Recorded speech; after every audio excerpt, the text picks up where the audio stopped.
आप सभी लोगों का स्वागत है आपके अपने YouTube चैनल में जिसका नाम है मैथ बाई चंदन शर्मा। आज का जो पेपर है वो RRB NTPC under graduate level का पेपर है जो कि 1 सितंबर को ये पेपर हुआ है। थर्ड शिफ्ट का ये पेपर है। तो इसमें क्वांट के जो 30 महत्वपूर्ण क्वेश्चन पूछे गए हैं उनको मैं इस वीडियो में एक एक करके सॉल्व कराऊंगा। तो अगर आप इस चैनल पर पहली बार विजिट कर रहे हैं तो चैनल को जरूर सब्सक्राइब कर लें। वीडियो अच्छी लगे तो आप लाइक कर सकते हैं। इसके पहले के जितने शिफ्टों में पेपर हुए हैं उन सभी के सॉल्यूशन मैंने चैनल पर अपलोड कर दिया है। अगर आपने ग्रुप डी का फॉर्म भरा है तो ये सभी वीडियो आपके लिए काफ़ी हेल्पफुल होगी, क्योंकि इन सभी वीडियो से आपको बहुत कुछ सीखने को मिलेगा और साथ ही साथ ये आपके लिए एक तरफ से प्रैक्टिस का काम करेगी, क्योंकि ये सारे एग्ज़ाम जो हैं वो 2025 में हुए हैं। तो ये भाई हाल ही में एग्ज़ाम हुए हैं और जो ग्रुप डी का पेपर होने वाला है वो भी इसी साल होने वाला है। तो ये एक तरफ से आपके लिए प्रैक्टिस का भी काम करेगी।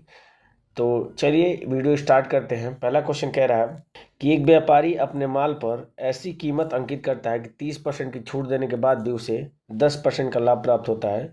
तो वस्तु का अंकित मूल्य कितना होगा ये आपको बताना है। अगर क्रय मूल्य 1540 है तो मैं आपको बता चुका हूँ कि एमपी और सीपी के बीच में एक रेशियो होता है कि जितने रुपए का लाभ आपको अर्जित हो रहा है उसको 100 में जोड़ दीजिए तो यानी कि 110 हो जाएगा, क्योंकि 10% का लाभ हो रहा है। और जितने परसेंट की छूट दे रहा है उसको 100 में से घटा दीजिए तो 100 में से 30 घटाएंगे तो 70 हो जाएगा। जीरो से जीरो कैंसिल हो जाएगा। तो यहाँ से एमपी और सीपी का रेशियो निकल के आ जाएगा। यहाँ से इस सीपी की वैल्यू कितना दिया है, तो इसे 7 की वैल्यू आपको क्वेश्चन में दिया है कि 1540 दिया है। आपसे 11 की वैल्यू पूछ रहा है तो 1 की वैल्यू निकाल देता हूँ। तो 7 दूना के 14, 7 दूना के 14 यानी कि 220 हो जाएगा।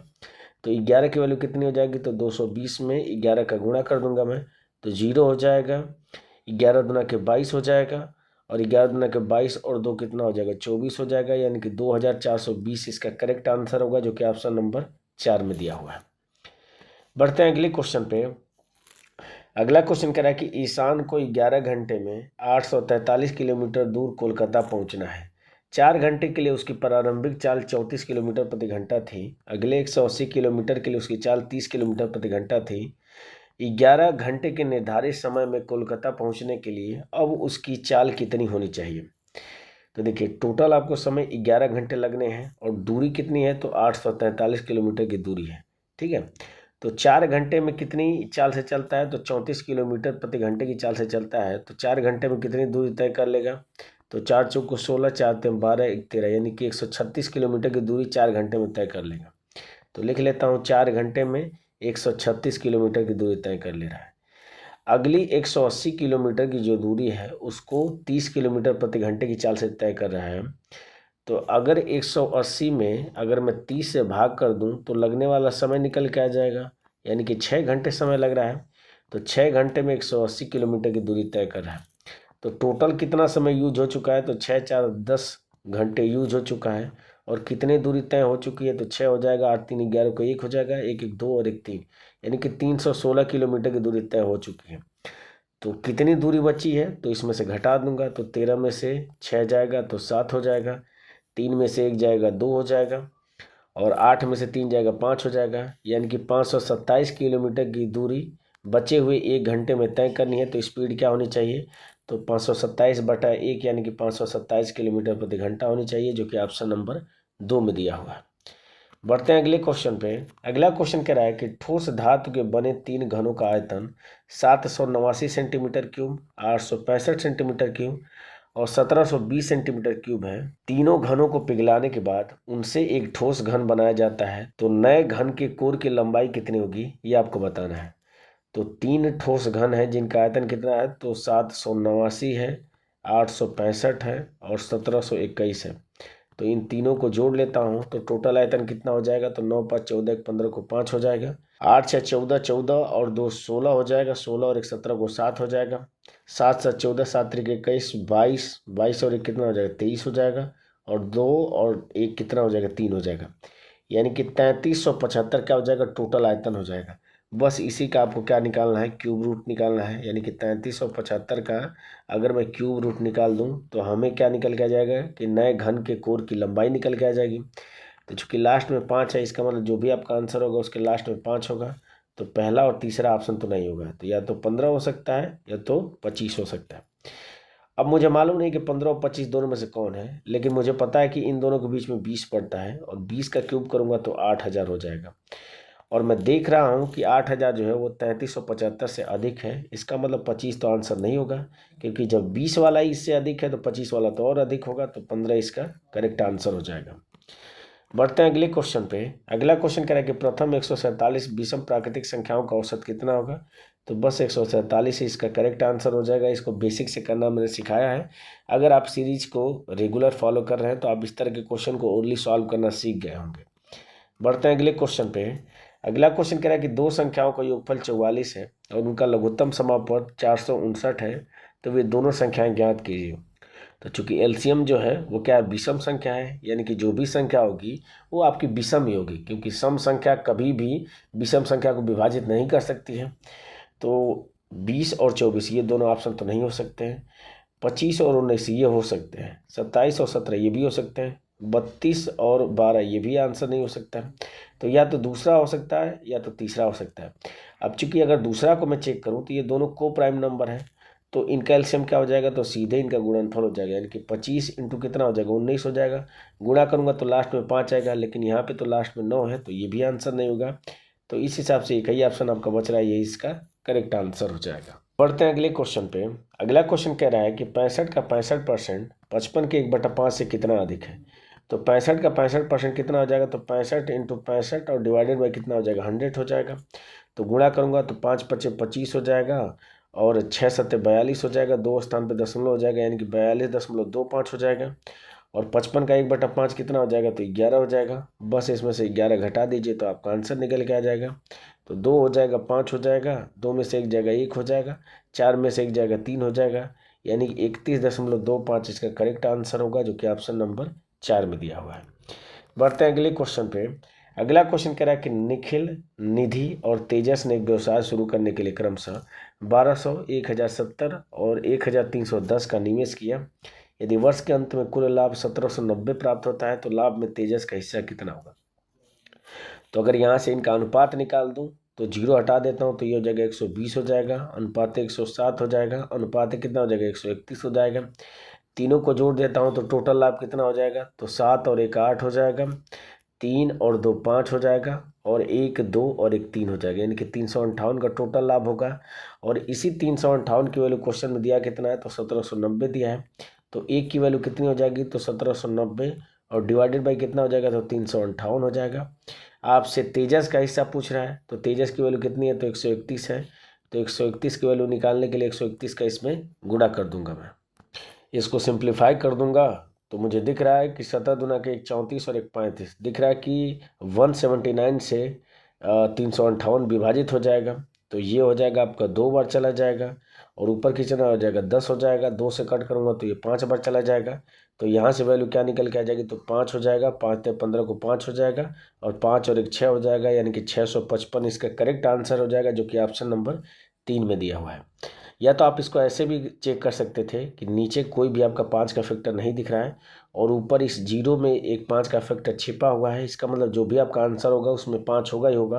और अगर मैं देखूं तो 5 से सिर्फ ऑप्शन नंबर 3 ही विभाजित है, तो इस तरीके से भी आप इसका करेक्ट आंसर चेक कर सकते थे। बढ़ते हैं अगले क्वेश्चन पे। अगला क्वेश्चन कह रहा है कि यदि एक पिता की आयु उसके पुत्र की आयु का 4 गुना जोड़ा जाए तो योग जो है वो 100 प्राप्त होता है।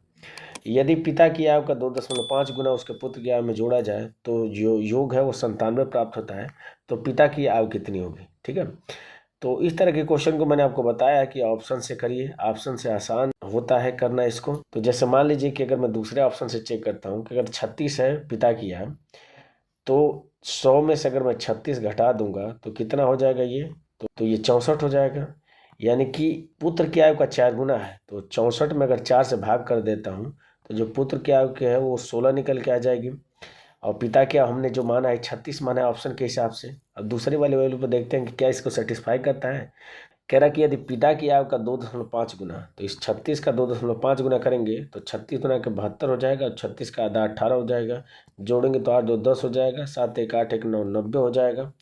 कह रहे कि पुत्र की आयु में जोड़ा जाए तो पुत्र की आयु 16 अगर इसमें जोड़ा जाए तो कभी भी 97 नहीं प्राप्त होगा, तो ये आंसर नहीं होगा। 31 तो नहीं होगा, क्योंकि अगर 100 में से 31 घटाऊंगा तो जो भी वैल्यू आएगी वो 4 से विभाजित नहीं होगी, तो ये आंसर नहीं होगा। अगर 100 में से 30 घटाऊंगा तो 70 आएगा, 70 आपका 4 से विभाजित नहीं है, तो ये भी आंसर नहीं होगा। तो इस हिसाब से इसका करेक्ट आंसर क्या हो जाएगा, ऑप्शन नंबर 1 हो जाएगा। और आप इस पर चेक भी कर सकते हैं, क्योंकि 100 में से अगर 32 आप घटाएंगे तो कितना हो जाएगा, तो 68 हो जाएगा। और 68 में अगर 4 से भाग करते हैं तो 17 चौको 68, यानी कि बेटे की उम्र क्या हो जाएगी, 17 हो जाएगी। अब देखिए इसका अगर मैं 2.5 गुना करता हूँ तो 32 गुना के 64 हो जाएगा, और इसमें 16 जोड़ूंगा तो 6 4 10 हो जाएगा, 6 1 7 और 1 8 हो जाएगा। और 80 में अगर 17 जोड़ूंगा तो 97 हो जा रहा है। तो बिल्कुल इसका करेक्ट आंसर क्या हो जाएगा, ऑप्शन नंबर 1 हो जाएगा। बढ़ते हैं अगले क्वेश्चन पे। अगला क्वेश्चन कह रहा है कि एक दुकानदार अपने ग्राहकों को अपनी दुकान में वस्तु खरीदने पर निम्नलिखित छूट प्रदान करता है कि 20 की खरीद पर 5 वस्तु मुफ्त देता है।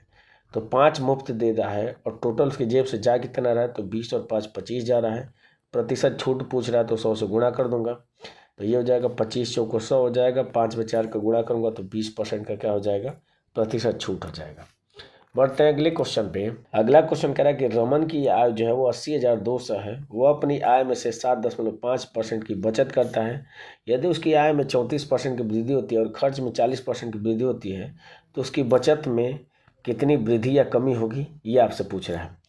तो अगर मैं मान लेता हूँ कि रमन की जो आय है वो 100 है, तो 7.5% की अगर वो बचत करता है तो खर्च कितने की करता होगा, तो 100 में से 7.5 घटा देंगे। तो 100 में से अगर 7.5% घटा दूंगा तो कितना हो जाएगा, तो 52.5 इतने परसेंट का खर्च करता होगा।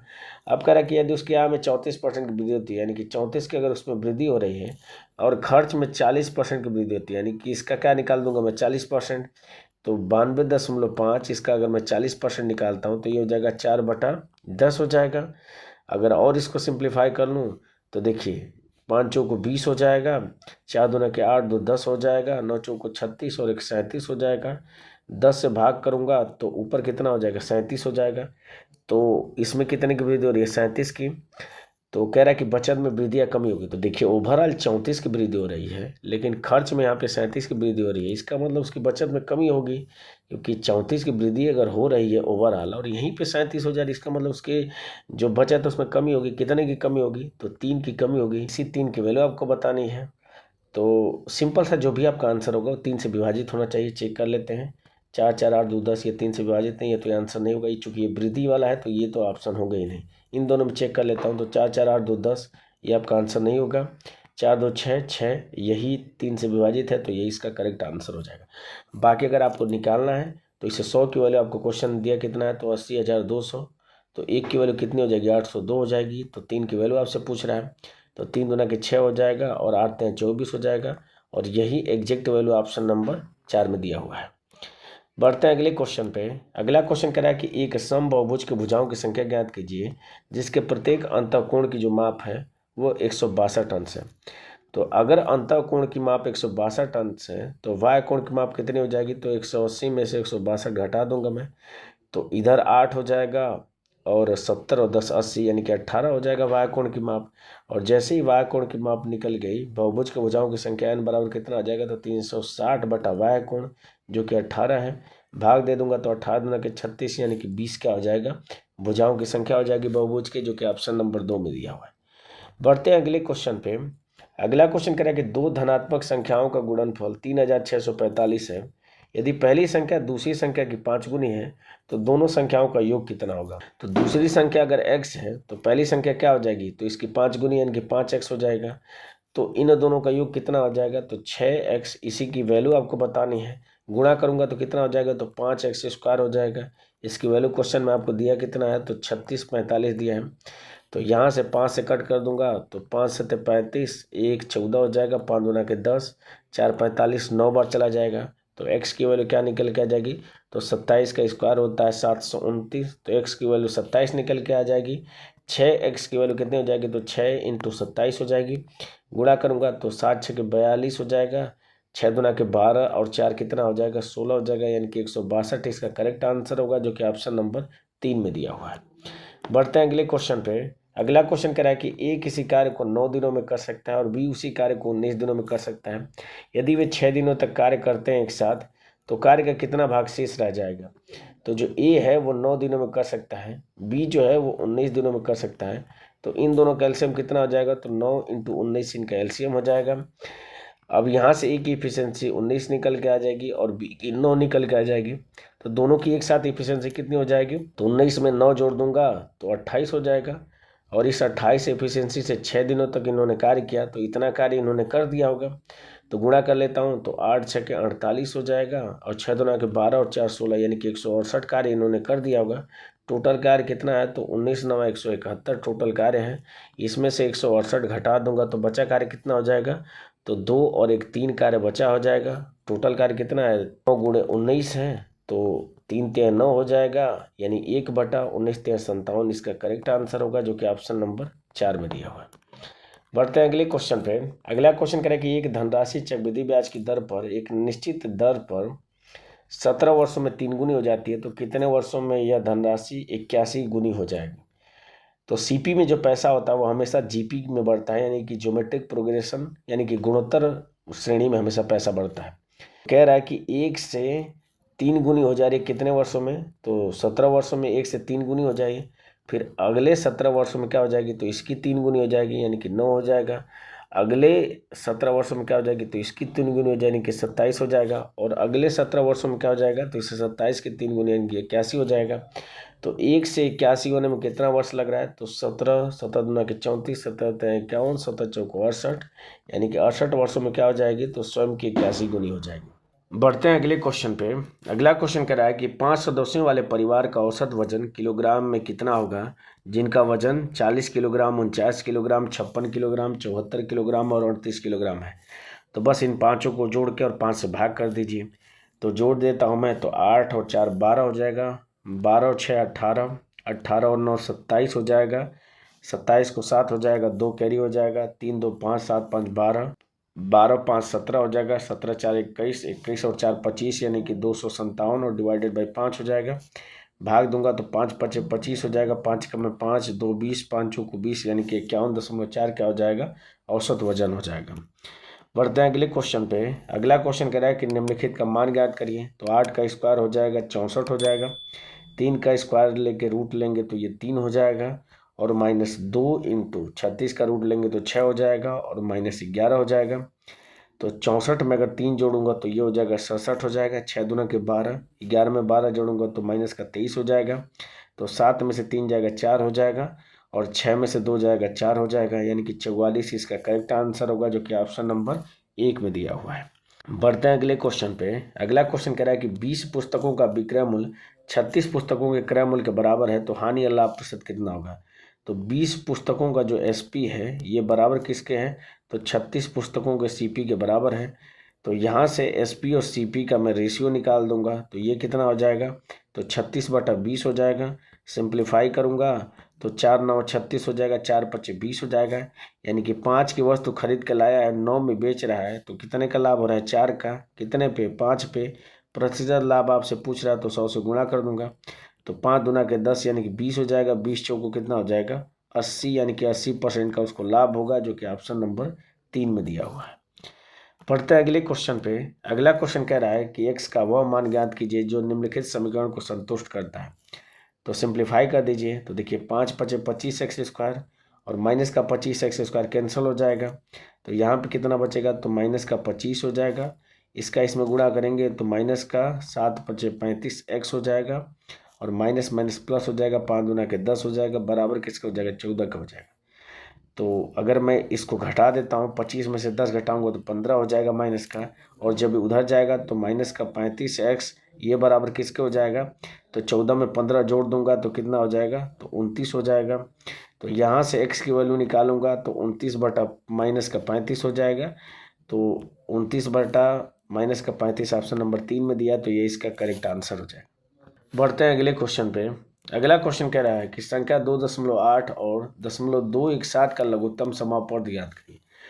तो दोनों में देखिए कि दशमलव मिनिमम कितने स्थान पे है, तो मिनिमम 0.1 स्थान पे है, क्योंकि 2.8 में 1 स्थान पे है, इसमें तो 3 स्थान पे है, तो जो भी आपका आंसर होगा उसमें 0.1 स्थान पे होगा। और अगर ऑप्शन पे देखूँ तो 0.1 स्थान पे सिर्फ ऑप्शन नंबर 4 में है, तो यही इसका करेक्ट आंसर हो जाएगा। बढ़ते हैं अगले क्वेश्चन पे। अगला क्वेश्चन कह रहा है कि दिया गया है कि 81 के घाते 0.65 बराबर एक्स और 81 के घाते 0.26 बराबर वाई है और एक्स के घाते जेड बराबर वाई के घाते 7 है, तो जेड का मान कितना होगा। तो बस इस वाले इक्वेशन में रख दीजिए। तो यहाँ से क्या हो जाएगा, 81 के घाते 0.65 और इंटू जेड हो जाएगा। ये बराबर किसके हो जाएगा, तो 81 के घाते 0.26 और इंटू 7 हो जाएगा।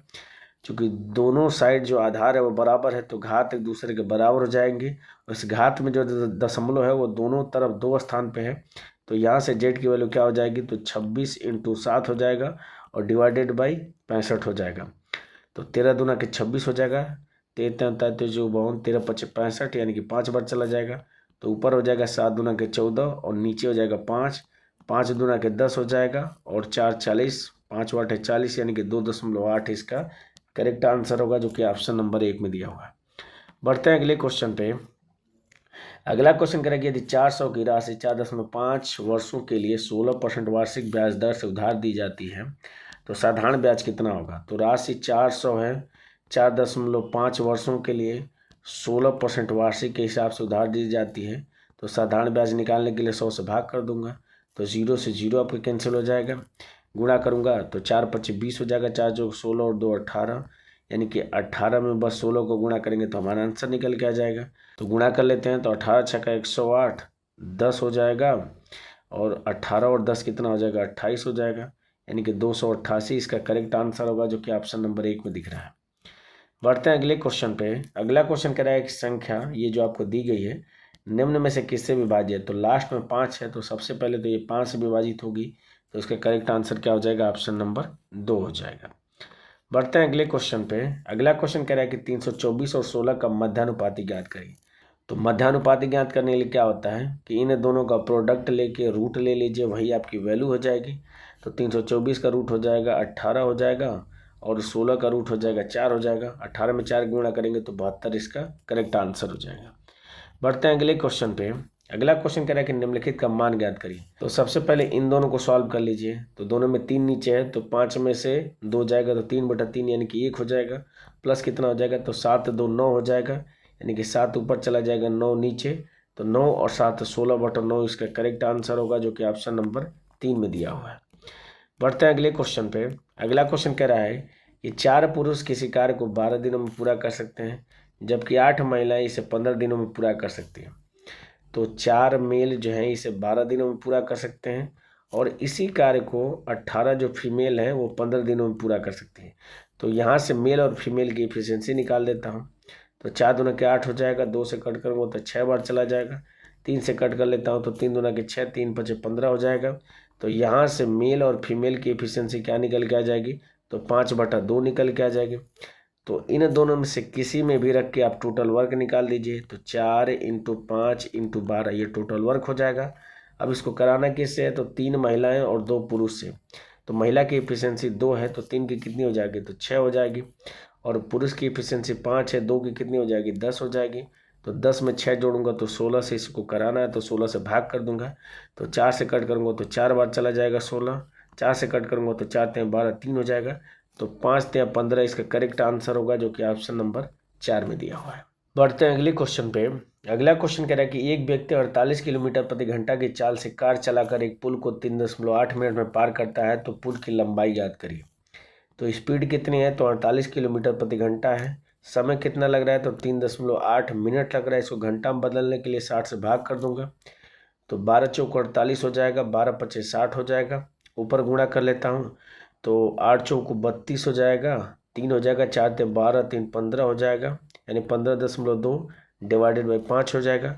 तो 5 × 15 हो जाएगा, दशमलव हो जाएगा, 0 हो जाएगा, 20 हो जाएगा, 5 चौक 20 हो जाएगा, यानी कि 3.04 किलोमीटर इसका करेक्ट आंसर हो जाएगा। बढ़ते हैं अगले क्वेश्चन पे। अगला क्वेश्चन कह रहा है कि मैंने 1200 में 2 शर्ट खरीदी। मैंने पहली शर्ट पे 8% की हानि पर और दूसरी शर्ट 24% के लाभ पर बेची। यदि कुल मिलाकर मुझे न तो लाभ हुआ न तो हानि हुआ तो पहली शर्ट का क्रय मूल्य कितना है। तो सिंपल सा एलिगेशन लगा दीजिए। तो पहली को 8% की हानि पे तो -8 हो जाएगा, दूसरे को 24% के लाभ पे तो प्लस का 24% हो जाएगा, और पूरे लेन देन में उसको न तो लाभ हुआ न तो हानि, यानी कि 0 हो जाएगा। घटा देंगे तो ये हो जाएगा आपका 24 हो जाएगा, और 0 में से -8 घटाएंगे तो ये 8 हो जाएगा। रेशियो निकाल दूंगा तो 8 × 24 यानी कि 3:1 हो जाएगा। तो ये क्या हो जाएगा, दोनों वस्तुओं के CP का रेशियो निकल के आ जाएगा। तो अगर इन दोनों को जोड़ देता हूँ तो 4 हो जाएगा। इस 4 की वैल्यू क्वेश्चन में दिया कितना है, तो 1200 दिया है। आपसे 3 की वैल्यू पूछ रहा है क्योंकि पहली शर्ट का क्रय मूल्य पूछ रहा है। तो यहाँ से अगर 1 की वैल्यू निकाल दूंगा तो 4 × 12 यानी कि 300 हो जाएगा। तो 3 की वैल्यू कितनी हो जाएगी, तो 3 × 900 इसका करेक्ट आंसर होगा, जो कि ऑप्शन नंबर 2 में दिया हुआ है। बढ़ते हैं अगले क्वेश्चन पे। अगला क्वेश्चन कह रहा है, ट्रिग्नोमेट्री का क्वेश्चन है कि यदि x बराबर 1 + cos थीटा दूसरे ब्रैकेट में 2 - 2 cos theta divided by 2 + 2 sin theta bracket में 1 - sin थीटा है, तो आपसे x + 1/x + 2 का मान कितना होगा, ये आपको बताना है। तो पहले मैं इसको सिंप्लीफाई कर लेता हूँ। तो इसमें से आपको दिख रहा है कि 2 कॉमन है, तो 2 कॉमन ले लूँगा। तो ये क्या हो जाएगा, 2 ब्रैकेट में, एक ब्रैकेट में 1 + cos थीटा, दूसरे में 1 - cos थीटा हो जाएगा। तो a² - b² हो जाएगा। तो ये हो जाएगा 1 - cos² थीटा, और 1 - cos² थीटा को मैं क्या लिख सकता हूँ, तो sin² थीटा लिख सकता हूँ। तो ये डायरेक्ट क्या हो जाएगा, तो 2 × sin² थीटा। ऐसे ही नीचे क्या हो जाएगा, तो 2 × cos² थीटा हो जाएगा, क्योंकि इसमें भी 2 कॉमन दिख रहा है। तो 2 से 2 कट जाएगा, तो sin/cos क्या हो जाएगा, तो ये हो जाएगा tan² थीटा हो जाएगा। ठीक है, तो ये किसकी वैल्यू हो जाएगी, तो ये x की वैल्यू हो जाएगी। तो 1/x की वैल्यू क्या हो जाएगी, तो 1/tan² थीटा यानी कि cot² थीटा हो जाएगा। तो ये हो जाएगा आपका tan² थीटा हो जाएगा प्लस cot² थीटा हो जाएगा। इस 2 को मैं लिख सकता हूँ 1 + 1 लिख सकता हूँ। अब 1 + cot² थीटा बराबर क्या होता है, तो ये होता है cosec² थीटा हो जाएगा, और प्लस 1 + tan² थीटा बराबर कितना हो जाएगा, तो sec² थीटा हो जाएगा। तो इसको मैं डायरेक्ट क्या लिख सकता हूँ, इसको लिख सकता हूँ cosec² theta × sec² theta. Option number 3 में दिया है, तो ये इसका करेक्ट आंसर हो जाएगा। मैं समझा दे रहा हूँ कि इसको मैं लिख सकता हूँ 1/sin² थीटा लिख सकता हूँ, और प्लस कितना हो जाएगा, तो 1/cos² थीटा हो जाएगा। तो ऊपर क्या हो जाएगा, अगर इसका एलसीएम लेंगे तो एलसीएम हो जाएगा sin² थीटा हो जाएगा इंटू cos² थीटा हो जाएगा, और ऊपर क्या हो जाएगा, तो sin² theta plus cos² theta 1 हो जाएगा। अब ऊपर लेके जाएंगे तो यही वाली वैल्यू आएगी, तो मैंने डायरेक्ट बता दिया। बढ़ते हैं अगले क्वेश्चन पे। अगला क्वेश्चन कह रहा है कि 12 सेंटीमीटर व्यास वाले गोले का आयतन कितना होगा। तो गोले का आयतन कितना होता है, तो 4/3 πr³ होता है। तो वैल्यू रख देता हूँ मैं, तो 4/3 पाई इंटू आर की वैल्यू कितनी हो जाएगी, तो 12 सेंटीमीटर अगर व्यास है तो त्रिज्या क्या हो जाएगी इसकी आधी, यानी कि 6 हो जाएगी। तो 6 × 6 × 6 हो जाएगा। 3 से भाग करूँगा तो 2 बार चला जाएगा। गुणा कर लेता हूँ तो 4 दूनी 8 हो जाएगा, और 6 में 6 का गुणा करूँगा तो 36 हो जाएगा। तो 36 × 8 पाई हो जाएगा। गुणा करूँगा तो पाई हो जाएगा, 8 × 6 = 48 हो जाएगा, 8 × 24 और 4 = 28 हो जाएगा, यानी कि 288 पाई इसका करेक्ट आंसर होगा, जो कि ऑप्शन नंबर 3 में दिया हुआ है। पढ़ते हैं अगले क्वेश्चन पे, और ये इस वीडियो का लास्ट क्वेश्चन है। क्वेश्चन कह रहा है कि 35,600 की धनराशि को ABC के बीच इस प्रकार से बांटा गया कि A का 8 गुना बराबर है B के 3 गुने के बराबर है C के 6 गुने के, तो A का हिस्सा कितना होगा। तो यहाँ से मैं A/B/C निकाल लेता हूँ। तो सिंपल सा 8, 3 और 6 इन तीनों कैल्शियम निकाल दीजिए। तो इन तीनों कैल्शियम कितना हो जाएगा, 24 हो जाएगा। 8 से भाग करूँगा तो 3 बार चला जाएगा, 3 से भाग करूँगा तो 8 बार, और 6 से भाग करूँगा तो 4 बार। तो ये ABC के बीच में क्या हो जाएगा, अनुपात हो जाएगा। तो अगर इन तीनों को जोड़ता हूँ तो 8 × 4 = 12, 3 × 15। इसी 15 की वैल्यू आपको क्वेश्चन में दिया कितना है, तो 35,600 दिया है। आपसे वैल्यू क्या पूछ रहा है, तो A का हिस्सा यानी कि 3 की वैल्यू पूछ रहा है। तो सिंपल सा 5 से भाग कर दीजिए, तो 3 की वैल्यू क्या निकल के आ जाएगी, तो इधर भी 5 से भाग करना पड़ेगा। तो 5 × 7 = 35, 5 × 1 = 5, 1 10, 5 दूना के 10, 0 हो जाएगा, यानी कि 7,120 इसका करेक्ट आंसर होगा, जो कि ऑप्शन नंबर 2 में दिया हुआ है। तो इस तरीके से RRB NTPC under graduate level का जो पेपर हुआ था 1 सितंबर 2025 को 3rd शिफ्ट में, उसमें क्वांट के जो 30 महत्वपूर्ण क्वेश्चन पूछे गए थे उनको मैंने इस वीडियो में एक एक करके सॉल्व करा दिया। मुझे उम्मीद है कि वीडियो आपको अच्छी लगी होगी, इन्फॉर्मेटिव लगी होगी। वीडियो अगर अच्छी लगी हो तो लाइक ज़रूर करें। अगर आप इस चैनल पर पहली बार विजिट कर रहे हैं तो चैनल को ज़रूर सब्सक्राइब कर लें। वीडियो में अंत तक बने रहने के लिए आपका धन्यवाद। मिलते हैं आपसे अगले पेपर में अगली वीडियो के साथ, तब तक के लिए जय हिंद और बाय।